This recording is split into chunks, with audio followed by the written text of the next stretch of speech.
Od Sibira do Prizrena, od Urala do Atosa, od Bajkala do Vardara, grmi pesma ponosna.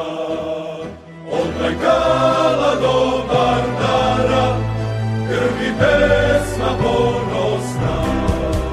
Surovo nas vaspitala, istorija predaka, sada reči odjekuju u jedinstvu naroda.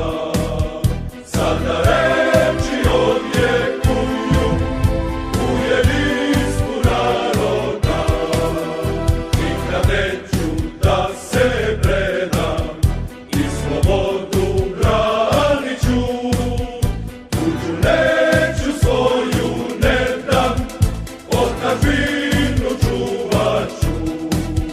Tuđu neću, svoju ne dam, otadžbinu čuvat ću. Tukli su nas vekovima, sa svih strana dušmani.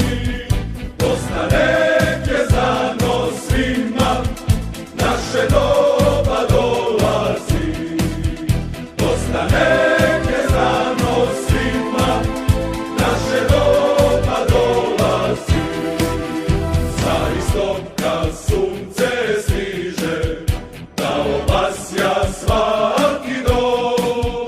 I ko peva ovu pesmu, zavedaje rodu svom. I ko peva ovu pesmu, zavedaje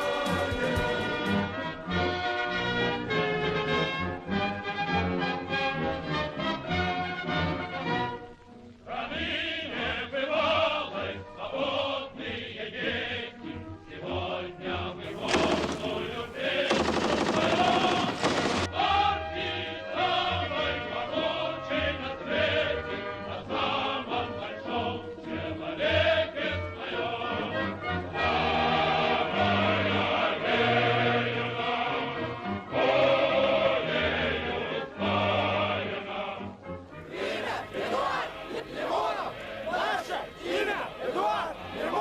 Буду продолжать то, что делал. Буду говорить, выступать честно, говорить людям правду, бороться за права русских. Comenzada la guerra en la Serbia de Milosevic, se produce un fenómeno de acercamiento y alianza entre posiciones Chetnik y de la extrema derecha con los comunistas. Así, Serbia formará un gobierno de coalición nacional entre los socialistas, titoístas y stalinistas, junto a los Chetniks del Partido del Renacimiento Serbio. A su vez, estas colaboraciones se ven aún más claras en el frente, donde militares nostálgicos del titoísmo cooperan con milicias comunistas y Chetnik. Es en el frente de Bosnia-Croacia donde empieza a tomar forma el fenómeno del nacional-bolchevismo, con la figura de Eduard Limonov en Vukovar y Sarajevo.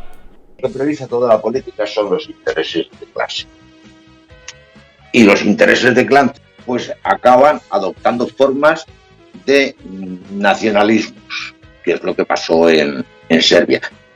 Bueno, la dialéctica hace extraños compañeros de cama. A nosotros supongo que a una mentalidad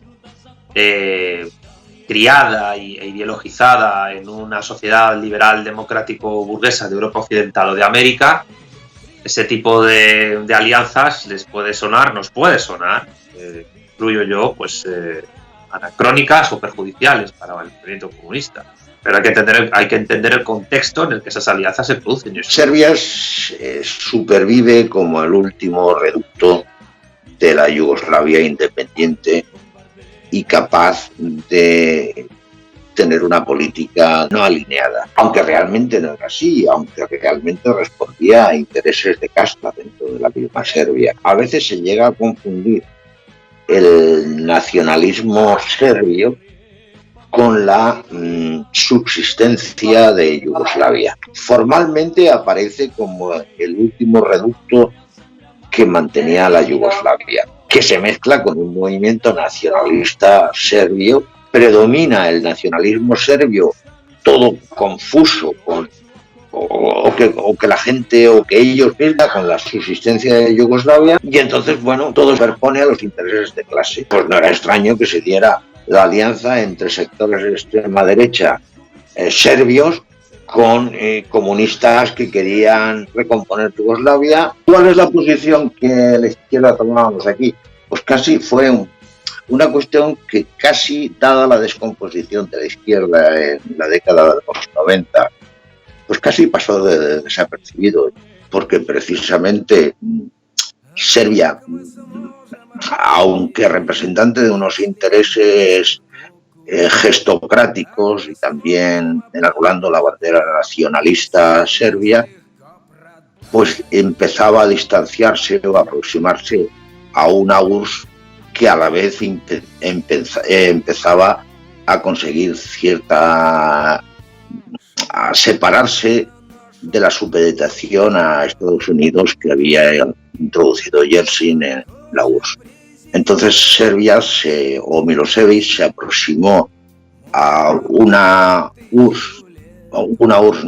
Rusia que intentaba ya recuperar cierta hegemonía, y claro, aquello provocó pues rápidamente la invasión de Serbia. Pero bueno, el argumento que se dio para decir, oye, la OTAN interviene para poner paz porque se están matando, que están todos locos, y especialmente los serbios, pues ese es el argumento que se dio. ¿Para qué? Para intervenir en un sitio que no tiene nada que ver lo que sucedió en Ruanda con la cantidad de muertos que se dio en la antigua Yugoslavia. Es infinitamente mayor. Y si no, en África no se intervino. Es que la hipocresía es la leche. Lo que ocurre es que, claro, en aquellos momentos, con desconocimiento total de lo que pasaba, pues el criterio que adoptábamos los comunistas era, bueno, no sabemos exactamente qué es lo que pasa, pero sí que sabemos una cosa: si la OTAN interviene a favor de unos, hay que estar en contra de la OTAN. Pues no coincidíamos con la política serbia, y especialmente desde que Milosevic pues, dejó de ser comunista para transformarse en un socialista democrático o democrático socialista, que es lo que hacían todos aquellos que se cambiaban el traje en aquellos años, ¿no? Pero bueno, lo que sabíamos es que si la OTAN bombardeaba Serbia, pues había que estar en contra de la OTAN. Dentro de Izquierda Unida se produce un debate y sobre todo dentro del PC, entre los que ven en Milosevic el último resto de un Estado socialista, y por tanto las posiciones internacionales de oposición a Milosevic y de apoyo a los separatistas como un intento de ataque al último resto de un Estado, o un último resto de un Estado socialista. Recuerda que esto está en un contexto en que en el año 89 cae el muro de Berlín, y un poco después la Unión Soviética pasa a ser la Comunidad de Estados Independientes. Recuerda que en esa misma época Ceausescu o todos los tíos que parecía que eran una alternativa, es derrocado, etcétera, etcétera, etcétera. Entonces, inicialmente Milosevic dirige la República Socialista Federativa Yugoslava, y Milosevic es visto como un tipo que está defendiendo la integridad de su territorio y el socialismo. Por otro lado, hay gente que lo ve más influidos por el nacionalismo, sobre todo aquí en el País Valencià, porque dentro del PCPB y de Esquerra Unida hay sectores nacionalistas, ven en Milosevic el tipo que está promoviendo y patrocinando a un sujeto peligroso, al menos eso nos parece, como Karadzic, y a los Chetnik en cierta medida, y a los francotiradores. Entonces hay una posición a favor de la autodeterminación, y luego hay algunas minorías, como el grupo militante, que publica algunas cosas a favor del mantenimiento de la Yugoslavia unida. Gente de UCE también estaba por la Yugoslavia unida. Al final no hubo un consenso definitivo sobre qué queríamos hasta que no se produjeron los bombardeos de la OTAN, que entonces la oposición a la OTAN nos hizo unirnos. Pero no hay un criterio al final, porque la idea de autodeterminación era compartida mayoritariamente por todos los miembros de la izquierda, el rechazo a Milosevic al final se generalizó, y mucho más a Karadzic, y al final en general la izquierda española no defendió de una manera contundente al menos la continuidad del Estado yugoslavo. A los nacionalistas yugoslavos o serbios que piensan en una Yugoslavia como plataforma para una gran Serbia, entienden que los comunistas ortodoxos son los mejores aliados que pueden tener para evitar esa descomposición, y viceversa. ¿Frente a quién? O sea, la dialéctica hace extraños compañeros de cama porque se unen dialécticamente frente a terceros. ¿Quiénes son esos terceros? Pues los que han ganado. En Serbia, primero, también en Croacia, pero sobre todo en Serbia, se está experimentando en los 90 un proceso que está llegando hasta aquí. Porque luego recuerda que en Rusia el movimiento que encumbra a Putin tiene mucho también de encuentro de antiguos comunistas absolutamente vinculados al Estado soviético con sectores de la derecha tradicional, religiosa, incluso racialista rusa. Dugin, por ejemplo, es un tipo que representa esas cosas. Es un tipo que ha sido comunista, ha sido nacional bolchevique, hoy representa el eurasianismo y la cuarta teoría política, y esa confluencia entre sectores de una derecha nacionalista y social con sectores de una izquierda marcadamente socialista pero también fuertemente nacionalista, que está llegando de alguna manera muy paulatina y lentamente a Occidente. En Oriente fue el primer escenario. La Unión Europea, la OTAN, Estados Unidos, el liberalismo, la socialdemocracia, los defensores de la ideología del fundamentalismo democrático, etcétera. Eso es lo que contra eso se unían. Quiero decir, es como, no sé, pongamos un contexto hipotético de historia ficción. Imaginemos que Hitler invade España después de la Guerra Civil. Imaginemos que hubiera ocurrido algo así.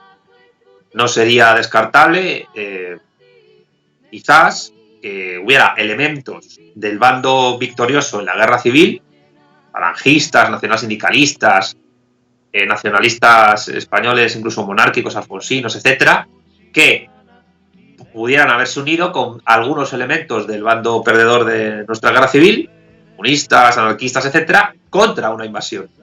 Es decir, los patriotas yugoslavos de cualquier signo ideológico en un momento dado vieron que la balcanización del país era una forma de invadir el país, pero una invasión sin tropas. Era una invasión a través de terceros inoculados dentro de la propia sociedad yugoslava, que trabajaron para la gente que estaba fuera, es decir, una forma indirecta de invasión. Y bueno, procesos. Claro, que Limonov también hay que darle de comer aparte, porque Limonov luego estuvo a favor de la balcanización de España. Pero procesos parecidos han ocurrido en Ucrania desde hace tiempo, en Novorrusia, en toda la parte de la parte étnicamente rusa de Ucrania, y algo parecido sigue ocurriendo en Rusia. ¿Por qué? Porque bueno, se unen frente a terceros. Luego dirán, bueno, una vez que hayamos derrotado a ese tercero, pues ya nos daremos nosotros de hostias si toca. Algo parecido hicieron los chinos, que pusieron entre paréntesis su guerra civil, el Kuomintang y el Partido Comunista Chino, contra terceros. ¿Contra quién? Contra Japón. Es decir, la izquierda asiática y el nacionalismo extremo del Kuomintang en muchos casos, pues llevó a una solidaridad, hasta el punto de que hubo una parte del Kuomintang que llegó a simpatizar con las ideas comunistas, y todavía sigue habiendo una parte del Kuomintang integrado en la coalición gobernante de la República Popular China. Ese tipo de coaliciones en el mundo no socializado ni ideologizado históricamente en el liberalismo, pues son bastante comunes, es decir, Europa Oriental, Asia, etcétera. Igual que ocurre que en Palestina, pues a lo mejor la OLP y Hamas chocan, en muchas cosas, como no puede ser de otra manera, porque la OLP es una organización laica y de corte marxista y Hamás es un grupo islamista, pero frente a Israel se unen. En una sociedad liberal democrática en la cual la oposición gubernamental es feroz escenográficamente, es feroz discursivamente, pero luego a nivel material no es tan feroz porque todo el mundo tiene amigos de otras ideologías y todo el mundo, en el fondo, pues los parlamentarios se ríen en el Parlamento cuando les ven las cámaras entre ellos y se quedan a tomar algo, pues no pasa nada. ¿Por qué? Porque los dimes y diretes de la sociedad política democrática se resuelven con el voto, se resuelven entre comillas, con el voto y hasta la próxima. Pero cuando una sociedad está invadida y está en proceso de descomposición, ahí no hay diálogo que valga más que para ponerse de acuerdo para derrotar al enemigo. ¿Qué pasó en España en la guerra de independencia? Que los liberales y los serviles se unieron contra el francés. Y los liberales eran la izquierda de la época y los serviles eran los reaccionarios de la época.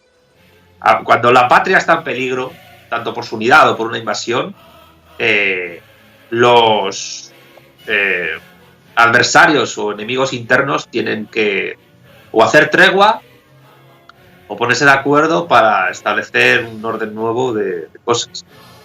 Entonces, ¿qué ocurre? Que sociedades políticas que llevan décadas o más de un siglo dirimiendo sus controversias a través del diálogo parlamentario y de los medios de comunicación, pues no necesitan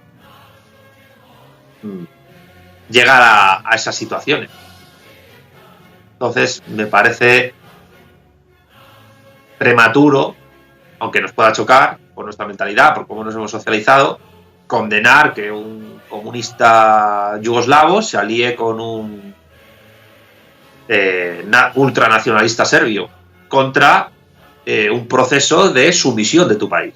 Yo creo que tiene mucho que ver con que la nación es un hecho realmente existente y que muchas veces los seres humanos se agrupan en posiciones y en colectividades donde hacen que su identidad tenga sentido. El otro día, y a lo mejor no es una cita especialmente marxista, pero en un artículo el otro día decía Íñigo Errejón que esa identidad colectiva que los seres humanos siempre han tenido solo ha cristalizado políticamente en torno a tres ideas: la clase obrera, la nación y la religión, en la medida en la que sea, y muchas veces se complementan. Y los serbios y los croatas en cierta medida se la tienen jurada. Piensa que cuando surgen los comités yugoslavos, el movimiento de la unificación nacional, etcétera, etcétera, etcétera, los que están dirigiendo a finales del 19, principios del 20, el paneslavismo yugoslavista, etcétera, son croatas. Y en cambio, el Estado que quiere dirigir, que quiere ser la Prusia de Yugoslavia, es Serbia. Y eso provoca importantes desencuentros. Hay que tener en cuenta que los serbios pues creo que componían el 30% de la población de Bosnia y un porcentaje muy, muy importante de Croacia. La incipientísima clase dirigente croata, es un país mucho menos construido que Serbia, aporta cuadros dirigentes al ideal yugoslavo. El propio Tito era croata, pero incluso los fundadores de la idea de la unificación nacional son croatas. Pero los que estaban aportando un Estado existente, una mitología nacional, y podían constituirse, salvando muchísimo las distancias, porque en ningún término son homologables, pero el equivalente al Piamonte o a la Prusia, pero que yugoslava era Serbia. Y entonces ya se produce un choque entre intereses croatas e intereses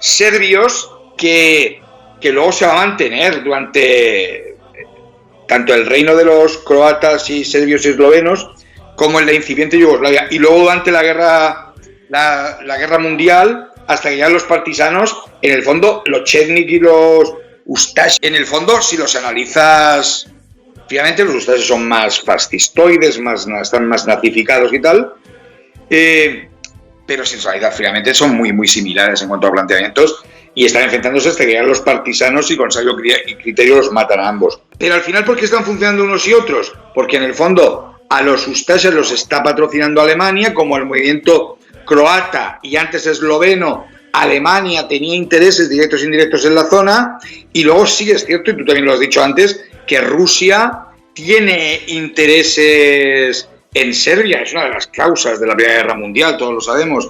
Y entonces también la construcción de Europa, y sobre todo la construcción geopolítica de Europa oriental, centrooriental, tiene dos potencias que la pueden construir, y el que la construya le disputará a Francia y al Reino Unido la construcción del conjunto de Europa, que son Alemania y Rusia. Y Alemania y Rusia han tenido su espacio de conflicto en los Balcanes y en Polonia, y eso explica mucho, porque por otro lado, los partidarios de la unificación nacional del siglo XIX, principios del XX, tienen razón.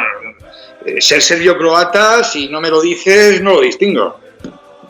Claro, la reivindicación del nacionalismo burgués o nuevo burgués serbio, la defensa de la Yugoslavia con la aspiración a la creación de la Gran Serbia. Todo eso se mezcla y aparece, bueno, sobre todo predomina el nacionalismo por encima de los intereses de clases.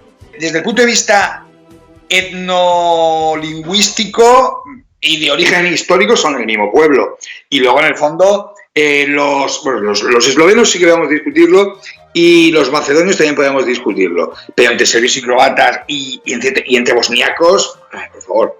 De hecho, en Sarajevo, Bosnia, dispara un serbio que estaba en un movimiento donde había serbios y croatas financiados por los rusos. Entonces, realmente, muchas veces la religión y los intereses de las élites locales, la élite serbia mucho más asentada porque tienen más experiencia como reino, que quiere ser Yugoslavia como formación de la Gran Serbia, y luego la élite croata que no quiere que sea la Gran Serbia porque ellos también quieren ser élite. Pero y el socialismo fue o pudo ser un elemento de cohesión nacional entre esos pueblos. De hecho, quien elimina a los chechenios y a los Ustašas en primer lugar fueron los partisanos. Y la sensación de que uno estaba en las naciones yugoslavas la dio el socialismo. De hecho, Yugoslavia pintaba cosas durante el socialismo. Pero está claro que en todos los campos la unidad es lo mejor. En todos los campos. Además, en el campo socialista, aunque yo estoy en la órbita del federalismo, como sabes, y seguiré estando en principio, pero evidentemente la unidad siempre preferible. De hecho, en la Unión Soviética, a los azeríes les iría bastante mejor en la Unión Soviética, o a los turcomanos o a los karalpacos, que intentando crear un estado independiente de Azerbaiyán o de Turkmenistán, que ya están creados y tampoco pintan mucho, pero imagínate que a los karalpacos les da por crear un estado. Pero es que en el caso yugoslavo es que no existen diferencias reales. Es una creación artificial, sí, hombre, con raíces históricas, religiosas, con un sentimiento, pero que si el socialismo hubiera funcionado, pues evidentemente se habrían mitigado. Ahora, el problema ahora que ver es por qué no funcionó el socialismo en la antigua Yugoslavia y en el conjunto de experiencias del socialismo real. Entendíamos que la creación de esta capa aristocrática era una derivación directa del socialismo. Era una etapa que sucedía al socialismo. Pero claro, aquellos no proclamaban una nueva etapa sucesora del intento de construir el socialismo. Aquellos proclamaban directamente que iban a reimplantar el capitalismo. Al final, lo que se ha visto es que no han reimplantado el capitalismo en la medida que lo querían hacer, ni en Rusia ni en otras partes. En todo caso, incluso en Rusia lo que han gestado es una nueva capa dirigente sucesora del capitalismo, que ahora mismo están hablando que son un régimen iliberal. Por ejemplo, en Rusia, que no es estrictamente un sistema capitalista como el que pretendían instaurar cuando cayó la URSS. O sea, es otra cosa. Es una nueva sociedad de clases, pero es otra cosa. Sí, yo creo que no es estrictamente una vuelta al capitalismo lo que se ha dado en aquellos países. Sí, son sociedades explotadoras, sociedades de clases, en los cuales el trabajador produce más que percibe en concepto de salario, donde hay unas élites que viven ricamente, pero no es la reimplantación del capitalismo como la idea que yo dije cuando descompusieron la URSS y los países del este quisieron, ¿no? O sea, es otra cosa, es otra cosa. Yo creo que cuando pasen los años y desde un punto de vista crítico histórico se le podrá poner nombre. Pero creo que estamos ante que a la etapa de intento, yo no voy a decir socialista, pero sí de intento de construir el socialismo, pues ha sucedido un tipo de sociedad diferente, de clases también. No es la sociedad capitalista, modelo norteamericano, alemán o inglés. Limonov es el representante típico.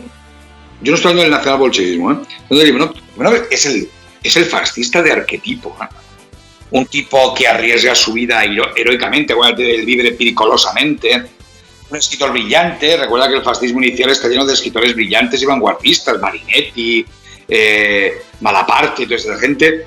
Un tipo que además se lleva que por cierto coincidió casi en la práctica con los comunistas. Recuerda de Hemingway también viendo la lucha en las guerras. O sea, un tipo del vivere pericolosamente que aúna en las ideas sociales revolucionarias del socialismo con las ideas no solo nacionalistas sino gran nacionalistas del zarismo en cierta medida. Entonces, bueno, el zarismo en su caso, evidentemente hay fascismos que diferencia a otras. Tenemos el nacionalismo étnico, la idea de la gran madre Rusia, que tiene mucho de milenarista y de la nueva Roma o la tercera Jerusalén o cosas por el estilo. Entonces, Limonov está un poco en ese rollo, como Dugin. Bueno, Dugin más que Limonov, por cierto, porque Dugin es un tío que además, incluso su apariencia rasputinoide hace que esté ahí. Pero luego también tiene elementos muy, muy interesantes en el sentido de que reconocen la importancia de la nación. En el mundo eslavo, la nación es una categoría fundamental. Una posibilidad de una izquierda que no haga jamás referencia a la nación, eso es inviable. Ese movimiento no toma el poder, ese movimiento está ilegalizado, pero ese movimiento ha tenido varias semillas. Algunas semillas están fuera, Dugin y el eurasianismo, pero otras semillas están dentro del movimiento de Putin, y algunas otras permanecen dentro del Partido Comunista.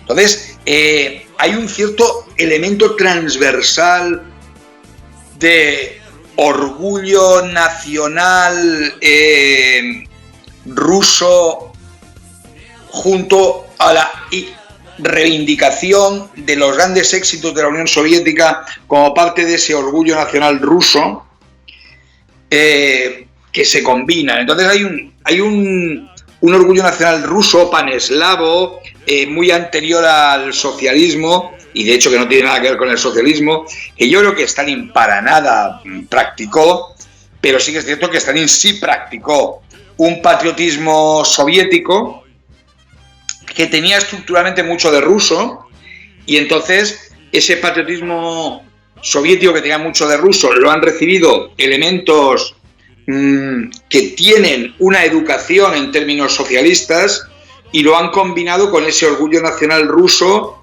paneslavo. Y en el orgullo nacional ruso está, oiga, un ruso fue el primer astronauta, una perra rusa fue el primer bicho metido en una nave espacial, ruso fue el nombre de la primera nave espacial, los rusos se hinchaban a ganar medallas olímpicas, luego la Unión Soviética para los rusos fue la hostia, y por tanto reivindiquémoslo. Aunque luego sí que tengan elementos objetivamente socialistas en su ideario. Habría que verlo, hay elementos... Yo tengo mis dudas con el nacionalbolchevismo. tengo mis dudas. No tengo ninguna duda en que la izquierda tiene que aunar la idea de socialismo y de patria. Lo que no estoy seguro es si el nacionalbolchevismo hace eso o es una forma de fascismo sin más. Pero hay un movimiento de marxistas que en el reconocimiento de la necesidad de reivindicar la nación establecen algunos diálogos con elementos nacionalistas o tradicionalistas. Es lo que en cierta medida representa Fusaro, pero también hay gente como, no me acuerdo el nombre ahora, un marxista al que cita con frecuencia Marine Le Pen, y luego un movimiento a la inversa. Alain de Benoist es un tipo de la extrema derecha clásica, un tradicionalista, un sector que no tiene nada que ver con el fascismo, pero sí con una extrema derecha conservadora, en cierta medida étnica, en mucha medida ecológica, que sin embargo ahora pide el voto para el Frente de Izquierdas en Francia y está en diálogo con los seguidores de Limonov y de Dugin. Y luego Dugin es un tipo que ha militado y ha tenido cargos en el Partido Comunista de la Unión Soviética y en el Partido Comunista de la Federación Rusa. Y a su vez ha tenido cargos dirigentes en el Partido Nacional Bolchevique hasta su ilegalización, y es un tío que reivindica, y en Rusia Unida, y luego reivindica aspectos de la centuria negra. Entonces, es un momento muy complejo que están haciendo, y de hecho, Dugin, con la idea de la cuarta teoría y el eurasianismo, es un poco el Pope, nunca mejor dicho, ya que es ruso y ortodoxo, el Pope de este movimiento que encabeza, que participa gente como Alain de Benoist y cosas por el estilo, que está tocando las puertas de algunos occidentales. ¿Qué hacer ante esto? Pues, hombre, yo creo que a lo mejor no caer ante cantos de sirena, abrir diálogos con todo el mundo, pero no aceptar cantos de sirena o reconocer lo que se está pidiendo cada uno y recordad que el socialismo y el marxismo, por encima de todo y antes que nada, es una ideología de clase. Dugin, que por cierto, todo lo que dice no es malo, ni mucho menos, Dugin y esta gente lo que nos están diciendo es una idea que nos daría igual si no fuera porque hay gente que la compra.